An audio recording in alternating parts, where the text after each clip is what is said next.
Saudara-saudari, marilah kita mendengarkan renungan dengan judul Setia dan Jujur, yang berdasarkan pada Injil Lukas bab 16 ayat 11 dan 12. Jadi, jikalau kamu tidak setia dalam hal mamon yang tidak jujur, siapakah yang akan mempercayakan kepadamu harta yang sesungguhnya? Dan jikalau kamu tidak setia dalam harta orang lain, siapakah yang akan menyerahkan hartamu sendiri kepadamu? Dalam nama Bapa dan Putra dan Roh Kudus. Amin. Saudara-saudari terkasih dalam nama Tuhan Yesus Kristus, kalau kita memperhatikan iklan lowongan kerja, ada beberapa persyaratan yang ditampilkan. Selain umur, pendidikan, pengalaman kerja, juga dapat bekerja dalam tim atau bersedia ditempatkan oleh perusahaan dimanapun. Tapi saya tidak menemukan syarat seperti ini. Setia pada perusahaan dan jujur dalam perilakunya. Menarik juga untuk memperhatikan sumpah jabatan para pejabat negara seperti anggota DPR, calon menteri, dan sejumlah jabatan yang lain. Dalam sumpah itu, mereka yang disumpah dengan kitab sucinya berjanji untuk menaati hukum dan undang-undang yang berlaku serta tidak menerima apapun yang bukan menjadi haknya, serta berusaha melakukan kewajibannya dengan sebaik-baiknya. Namun, miris juga kalau ada beberapa dari mereka itu akhirnya menjadi pesakitan dan ditangkap oleh polisi atau KPK sebagai penegak hukum karena kasus suap, pungli, dan korupsi. Mereka ternyata tidak setia pada janji dan sumpah mereka yang ditayangkan baik oleh televisi atau media komunikasi lainnya. Apakah mereka tidak malu ya? Saudara-saudari terkasih, memperhatikan fakta yang terjadi seperti itu, rasanya tidak salah bahwa dikatakan kalau ketidakjujuran dan ketidaksetiaan itu usianya sama dengan sejak adanya manusia pertama.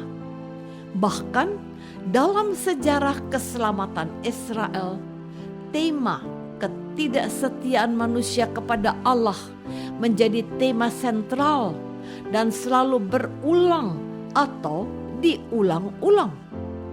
Mungkin ini yang disebut dengan istilah sejarah selalu berulang. Mudah-mudahan aku salah tentang ini. Firman Tuhan yang kita dengar pada hari ini mengingatkan kita pada hal-hal yang sudah saya sebutkan tadi. Jadi, kalau kamu tidak setia dalam hal mamon yang tidak jujur, siapakah yang akan mempercayakan kepadamu harta yang sesungguhnya? Dan jikalau kamu tidak setia dalam harta orang lain, siapakah yang akan menyerahkan hartamu sendiri kepadamu? Tuhan Yesus mempertanyakan watak ketidaksetiaan tersebut. Tuhan mau ada kejujuran dan kesetiaan dalam mengelola harta di dunia ini. Juga harta orang lain atau harta negara harus dikelola dengan baik untuk bisa dipertanggungjawabkan. Kalau pekerjaan rumah ini tidak dapat dilaksanakan dengan baik, bagaimana Allah akan memberikan kepercayaan akan harta surgawi kepada mereka.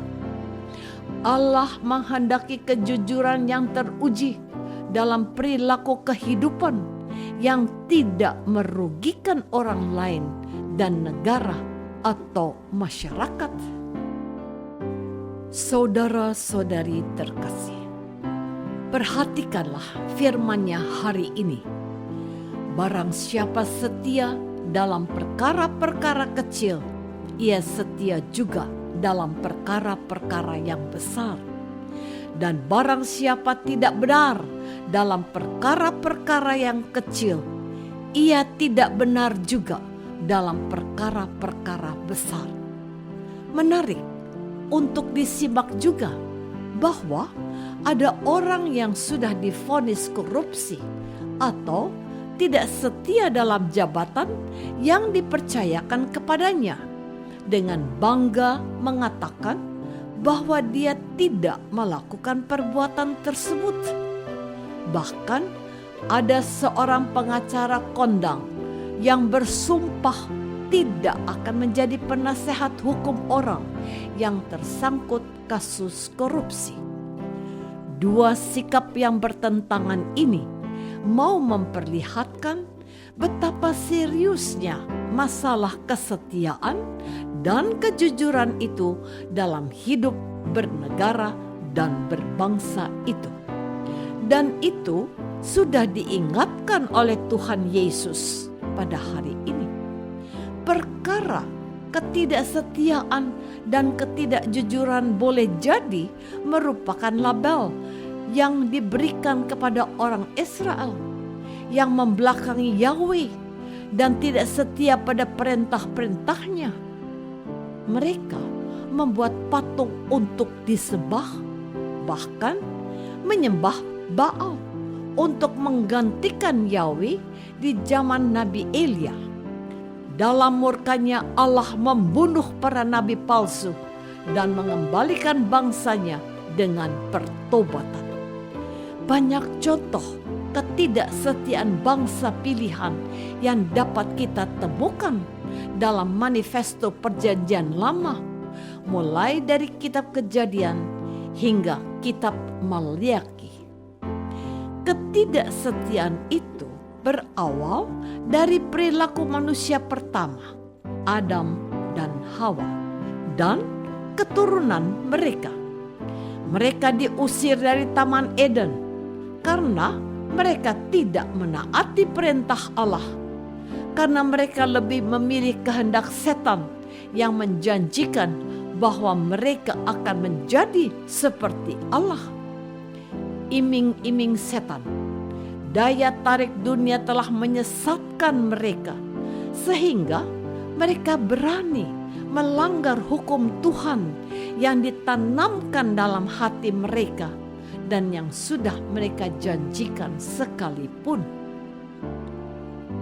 Saudara-saudari terkasih, menarik untuk kita simak bahwa tema kesetiaan dan kejujuran itulah yang dicontohkan oleh Santo Paulus dalam hubungan antara Kristus dan jemaatnya. Kristus selalu setia, tetapi jemaatnya tidak. Paulus menginginkan hubungan suami istri pun harus seperti hubungan Kristus dan gerejanya. Tema kesetiaan inilah yang diucapkan sebagai sumpah oleh dua orang yang ingin membangun keluarga Katolik yang baik. Dalam sumpah mereka di hadapan Allah yang disaksikan imam sebagai petugas gereja, mereka mengatakan untuk setia kepada pasangannya dalam suka dan duka, dalam sakit dan sehat, sampai maut memisahkan. Lalu, apakah janji itu bertuah? Memberi dampak bagi pengalaman keluarga yang dibangun tersebut? Seharusnya begitu. Lalu, mengapa ada perceraian di antara warga Katolik? tidak pada tempatnya saya menguraikan hal itu. Namun firman Tuhan kepada orang-orang Farisi di akhir perikop ini mungkin dapat memberikan jawaban. Kamu membenarkan diri di hadapan orang, tetapi Allah mengetahui hatimu. Sebab apa yang dikagumi manusia dibenci oleh Allah. Jangan merasa paling benar, tetapi berusahalah jujur dan menjadi pribadi yang setia pada janji atau sumpahmu. Berani berkata, harus berani juga membuktikan. Apakah aku sudah berusaha menjadi pribadi yang jujur dan setia karena Allah? Marilah kita berdoa. Bapa yang Maha Baik, terima kasih sudah mendidik kami untuk jujur dan setia. Bantulah kami menjadi hamba-Mu yang setia dan jujur. Demi Kristus Tuhan kami. Amin. Semoga kita semua selalu dinaungi dan dibimbing oleh berkat Allah yang Maha Kuasa, Bapa dan Putra dan Roh Kudus. Amin.